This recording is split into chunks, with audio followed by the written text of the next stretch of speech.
e sejam bem-vindos a mais um episódio do Pod Goals. No episódio de hoje, no Pod Goals, vamos apresentar um pouco sobre futebol de cegos e futebol de baixa visão. Vamos trazer um pouco de como são as partidas, quem pode estar participando, dos graus de deficiência visual, dos títulos da seleção brasileira, algumas curiosidades e também traremos entrevistas exclusivas. E quem pode estar participando das partidas de futebol de cego e de baixa visão? Quais são as partidas? Bem, as partidas normalmente são feitas em uma quadra de futsal adaptada, mas desde os Jogos Paralímpicos de Atenas de 2004, também têm sido praticadas em campo de grama sintética. Junto às linhas laterais são colocadas bandas que impedem que a bola saia do campo. Diferentemente de um estádio convencional de futebol, as partidas são silenciosas e em locais sem eco. Mas, Caroline, como é uma partida de futebol de cegos ou de baixa visão? Bom, cada time é formado por 5 jogadores, um goleiro e 4 na linha. Os jogadores usam uma venda nos olhos e, se tocá-la, leva uma falta. O goleiro é o único do time que tem visão total e não pode ter participado de competições oficiais da FIFA nos últimos 5 anos. O jogo é dividido em 2 tempos de 15 minutos, com 10 minutos de intervalo. A bola tem guizos internos para que os atletas possam localizá-las. Além disso, a torcida só pode se manifestar na hora do gol.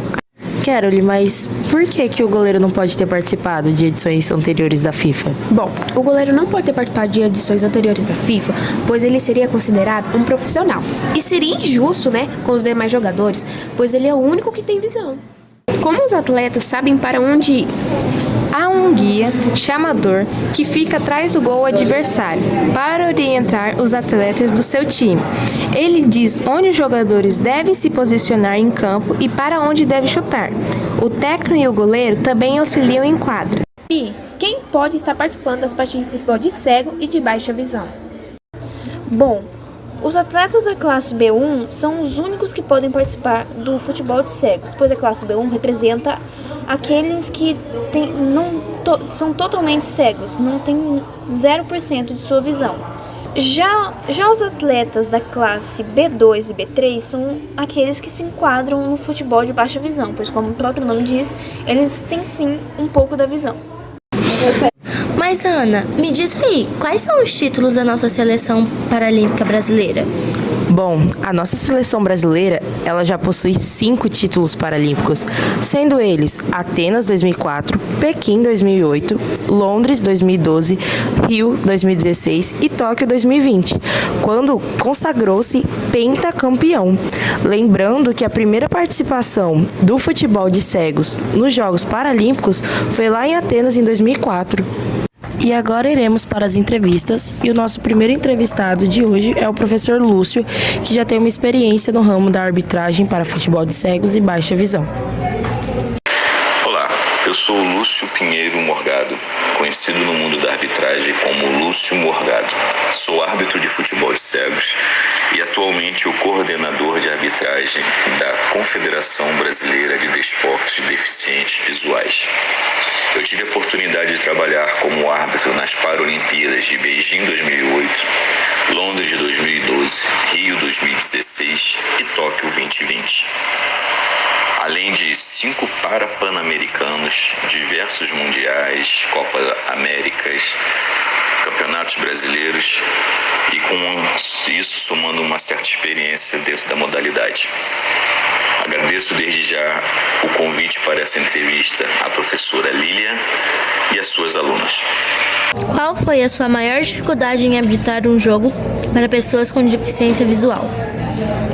Antes de atuar como árbitro de futebol de cegos, eu atuava como árbitro na Federação de Brasília. Tive a oportunidade de arbitrar, antes do futebol de cego, jogos para deficientes auditivos e recebi um convite para atuar como árbitro de futebol de cego no campeonato regional que aconteceu em Brasília. Naquele momento, a minha maior dificuldade foi interpretar as intenções dos cegos. A intenção dele realmente ter feito ou não uma falta. Essa foi a minha maior dificuldade. Qual a diferença que você sentiu em arbitrar o futebol tradicional e o futebol para deficientes visuais? Todo desporto tem a sua peculiaridade. inclusive o futebol. E o futebol de cego não seria diferente. O que eu sinto de diferença entre o futebol tradicional e o de deficientes visuais é o respeito que os atletas têm para com a arbitragem. Isso eu acho fundamental e incrível. O que te motivou para querer arbitrar o futebol de cegos? Eu recebi um convite de um árbitro que já trabalhava um certo tempo na modalidade. E ele estava em Brasília e teve o campeonato regional na cidade. Eu trabalhava com ele no futsal e ele me convidou para atuar dentro desse regional, desse campeonato regional, onde foi o meu primeiro contato com o futebol de cegos. Aí a partir dali, depois que você entra na quadra, é uma paixão.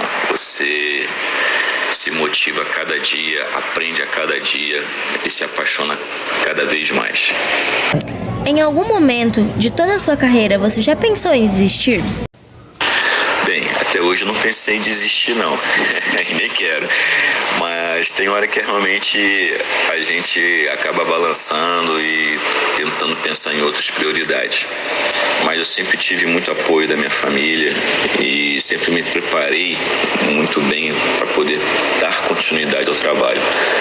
Porque o árbitro também é um atleta, ele tem que se preparar psicologicamente, fisicamente e até espiritualmente para poder entrar dentro da quadra e fazer o seu melhor. Um momento anterior eu tive algum problema de uma lesão, tive uma ruptura na coxa e também um problema no joelho. Isso realmente me deu uma desmotivação para continuar atuando na arbitragem. Mas como era algo que eu sabia que poderia superar e superei, não tenho motivação para parar de jeito nenhum. Qual a diferença entre arbitrar o futebol de cegos e arbitrar o futebol de baixa visão? Temos vários tipos de futebol, entre eles os praticados por pessoas cegas, futebol de cegos, e o praticado por pessoas de baixa visão. O futebol de cegos é praticado por atletas cegos totais, com classificação oftalmológica B1. Com suas peculiaridades, a bola possui na sua parte interna guizos para produzir som. Os atletas utilizam máscaras faciais. Eles precisam falar "voe", uma expressão em espanhol, ou "vou", "gol", ou algo similar, ao ir disputar a bola com outro atleta que a possui. E na parte lateral da quadra tem a banda lateral, tipo uma parede, para evitar que a bola saia a todo momento pela lateral. O futebol para pessoas com baixa visão é praticado por atletas com classificação oftalmológica B2, B3. Pessoas com um grau oftalmológico bem alto, estrabismo e outras patologias que não seja a de classificação B1. É jogado sem a necessidade de venda para cobrir os olhos. A cor da bola tem que ter um contraste diferente ao do piso que é disputada a partida, com o objetivo de torná-la o mais visível possível. E também é obrigatório que as equipes tenham no mínimo 2 atletas classificados como B2 em quadra durante a disputa da partida. E agora o nosso próximo entrevistado, que é o professor Rafael, que diferente do professor Lúcio, está entrando agora nesse ramo de arbitragem para cegos e baixa visão. Qual foi a sua maior dificuldade em arbitrar um jogo para pessoas com deficiência visual? Resposta da pergunta número 1. Então, a dificuldade maior em arbitrar um jogo para pessoas com deficiência, na verdade, é você se posicionar. Como nós temos as bandas laterais que elas delimitam a área de atuação dos jogadores, elas também delimitam a área de atuação do árbitro. Então o árbitro ele não consegue ficar fora do campo de jogo, como é no futsal, por exemplo, ou no campo de futebol, que você consegue em algum momento, se precisar, você consegue ter uma fuga para fora do campo de jogo. Mas no futebol de cegos, não. Nós temos essa banda que ela acaba delimitando a gente. Então, nós temos que saber onde estão todos os jogadores, principalmente os cegos, porque eles não nos veem. E nós temos que zelar pela segurança deles também, além de zelar pela nossa segurança. Então, as possibilidades de termos algum tipo de choque, algum tipo de trauma, né? Elas são bem ampliadas no futebol de cegos. Qual a diferença que você sentiu em arbitrar o futebol tradicional e o futebol para deficientes visuais? A pergunta número 2, que fala sobre a diferença entre o futebol tradicional e o futebol para deficientes visuais, nós temos algumas diferenças ali e que são bastante latentes. A primeira de todas é zelar sempre pela segurança dos atletas. E o esporte, ele é feito para os atletas. Então, nós, árbitros, temos que zelar para que o jogo seja realizado da maneira mais natural possível, sem que nós coloquemos em risco a integridade física desses atletas. O restante é bem semelhante, são atletas querendo vencer um jogo. E são atletas na mais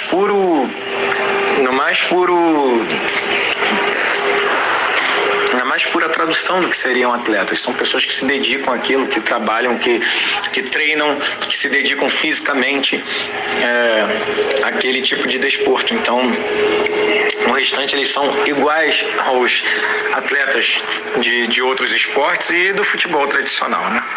O que te motivou para querer arbitrar o futebol de cegos? O que me motivou a arbitrar o futebol de cegos foi sempre ter um interesse pelo paradesporto. Eu sempre gostei muito do goalball e também do futebol de cegos, que já era muito mais próximo ao futebol tradicional, que eu também já arbitrava, pois sou árbitro de futebol de campo, de futebol de salão, que agora a gente chama de futsal, e o futebol de 7, né, que é o futebol society. Então eu sempre tive essa curiosidade de como seria o jogo do futebol de cegos e achava incrível como que eles conseguiam jogar realmente sendo cegos, né? Então eu me aproximei e achei, e foi melhor do que eu imaginava, inclusive. Por que você decidiu se tornar árbitro de futebol de cegos? Eu decidi me tornar árbitro de futebol de cegos justamente pelo motivo que eu respondi na questão anterior. É fascinante você ver como eles conseguem jogar sem ter a visão, entendeu? É fascinante como eles se movimentam, o grau de entrega, como eles conseguem fazer tudo o que eles fazem sem enxergar. E o paradesporto em si, agora já levando para todos os outros esportes, para pessoas com deficiência, eles fascinam a gente. Eles fazem a gente enxergar que o mundo das pessoas que não tem algum tipo de limitação, que a gente possa dizer que seja uma limitação funcional, esse mundo, ele geralmente passa paralelo ao mundo dessas pessoas que têm mobilidade reduzida ou algum tipo de deficiência. Mas quando nós nos colocamos ali junto com eles, nós podemos ver que essa diferença está só na nossa cabeça. E assim encerramos as nossas entrevistas com o professor Lúcio e o professor Rafael. E eu gostaria de estar agradecendo os dois por terem dado essa entrevista pra gente, tirando algumas curiosidades, alguns questionamentos e também por ter trazido a experiência deles e a visão deles no futebol de cego e baixa visão. E agora vamos para as nossas curiosidades. Curiosidades! Tananã! É fantástico! Vocês sabiam que existe uma Confederação Brasileira de Desportos de Deficientes Visuais, a CBDV? E de acordo com ela, há relatos de que no Brasil, lá na década de 50, os cegos eles jogavam o futebol com latas ou garrafas e que mais tarde, lá pra frente, que eles começaram a jogar com bolas envolvidas em sacos plásticos. A primeira Copa do Brasil foi em 1984, na capital paulista. Contudo, o Comitê Paralímpico Internacional, o IPC, reconhece como o primeiro campeonato entre clubes, o acontecido na Espanha em 1986. Já na América do Sul, apesar da realização de alguns torneios anteriores, o primeiro reconhecido e organizado pela Federação Internacional de Esportes para Cegos, IBISA, foi a Copa América de Assunção, em 1997, onde o Brasil foi o grande campeão. Participaram 4 seleções, sendo eles Brasil, Argentina, Colômbia e Paraguai. E assim encerramos o nosso Podgols de hoje e fiquem agora com alguns errinhos de gravações. Assim encerramos o nosso Podgols. Vocês sabiam que existe uma Confederação Brasileira de Desportos de É isso aí! Vocês sabiam